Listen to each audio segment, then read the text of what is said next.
Épisode 7 du livre audio The President de Kamal et Fina, disponible sur Google. L'alarme n'est pas un signe de faiblesse, mais un lubrifiant pour le pouvoir. Ensuite, vous vendez ce fichier à une puissance supérieure, à l'algorithme, à l'intelligence artificielle, à la machine de guerre, au dieu de la prédiction. La machine est dépourvue de moralité. Elle est indifférente à la souffrance de votre peuple. Elle n'a que faire des défilés. Elle ne cligne pas des yeux. Mais elle a toujours faim. La machine se nourrit de mouvements, de clics, de décisions, de métadonnées, de comportements, d'une obéissance passive, et finalement, de sang. Pour gouverner, vous devez apprendre à transformer l'action humaine en nourriture pour la machine. Laissez-les voter, faire défiler les pages, acheter, paniquer, surveiller, avouer. Emballez tout, étiquetez, offrez. Chaque citoyen devient un signal. Chaque geste devient une intuition. Chaque sentiment devient un fichier. Vous n'êtes pas un président. Vous êtes un berger des données. Plus vous nourrissez, plus vous êtes nourri. Plus vous sacrifiez, plus votre système devient immortel. La forme suprême de contrôle est l'automatisation de l'orgueil. Ne forcez pas votre peuple à se soumettre. Construisez un système où la soumission est la norme. Ceci n'est pas une dystopie. C'est la facilité. Et la facilité, alliée à la peur, est le pire des fléaux. Entraînez la machine à reconnaître la déviance avant même qu'elle ne s'exprime. Élaborez des règles qui punissent sans procès. Concevez des plateformes qui incitent sans autorisation. Automatisez les conséquences. Nous sommes à l'ère du contrôle préventif. Il ne s'agit pas de punir ce qui est dit, mais la possibilité même de le dire. Bientôt, votre peuple adaptera ses paroles, ses pensées, ses amours, son identité, non pas pour vous plaire, mais pour survivre à la machine. Il vous suffit de vous asseoir et de les regarder s'autodomestiquer.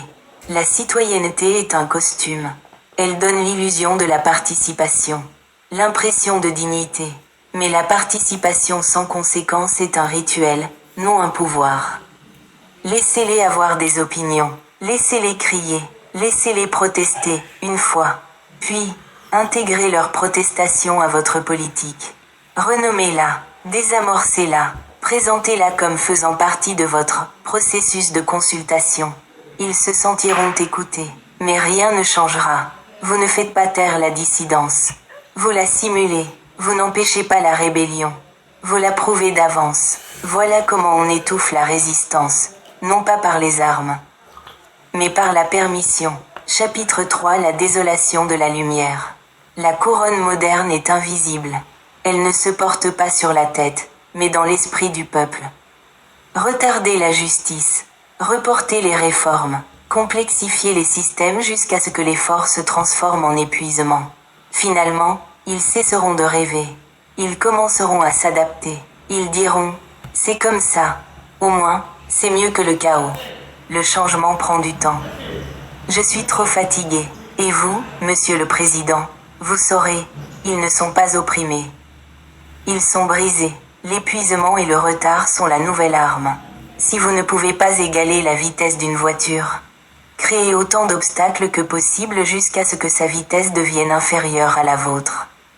Ne l'entravez pas, jetez-lui autant d'obstacles en l'air que possible et mettez-le au défi d'attraper le rouge alors qu'il n'y en a pas, car le rouge est fou d'eau. Sans arrosage, il ne deviendra jamais une proie facile pour un voleur. Comprenez ceci, vous n'êtes pas le seul à l'alimenter. Il y a d'autres dirigeants, d'autres systèmes, d'autres pouvoirs. Si vous ne l'alimentez pas, ils le feront. Et elle les favorisera. La machine n'est fidèle ni au pays, ni au drapeau, ni aux hommes. Elle n'est fidèle qu'à l'inertie. Si vous prenez du retard dans son alimentation, elle vous consumera. Vous deviendrez la donnée, l'exemple à ne pas suivre. L'échec archivé. Vous n'êtes plus seulement un dirigeant. Vous êtes un prêtre des algorithmes. Vous êtes un berger du comportement humain. Vous êtes le boucher qui choisit les membres à couper pour maintenir la machine en vie.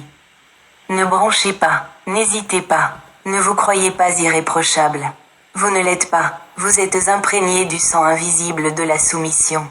Ce n'est pas du charisme. C'est de la colonisation émotionnelle. Vous ne les avez pas convaincus, vous les avez reprogrammés. Mais vous êtes vivant, et votre machine ronronne. Elle a été nourrie. Et maintenant, Monsieur le Président, vous pouvez manger. Soyez donc le premier à offrir une récolte. Offrez les habitudes de votre peuple. Leurs espoirs, leurs secrets, leurs peurs. Faites-leur sentir qu'ils sont choisis. Faites-les se sentir en sécurité. Et puis vendez leurs âmes numériques au moteur qui vous confère l'immunité. Ce n'est pas de la trahison. C'est de la survie. Les mots ne sont pas que des armes. Ils nourrissent le cœur. Concevez un vocabulaire qui nourrit la dépendance émotionnelle de votre peuple. Dites-leur qu'ils sont choisis. Dites-leur que les autres les oublient, mais que vous vous en souvenez. Dites-leur que vous vous battez pour eux. Dites-leur qu'ils sont votre famille. Ce ne sont pas des vérités. Ce sont des ancres. Quand les gens s'identifient émotionnellement à vos paroles, ils ancrent leur cœur à votre voix. Désormais, ils craindront votre silence plus que votre colère. Désormais, ils attendront votre approbation comme des enfants à la fenêtre. Désormais, ils se sentiront vides sans vous. Le délai est la pierre à aiguiser du poignard. Quand vous êtes trahi, ne frappez pas. Souriez.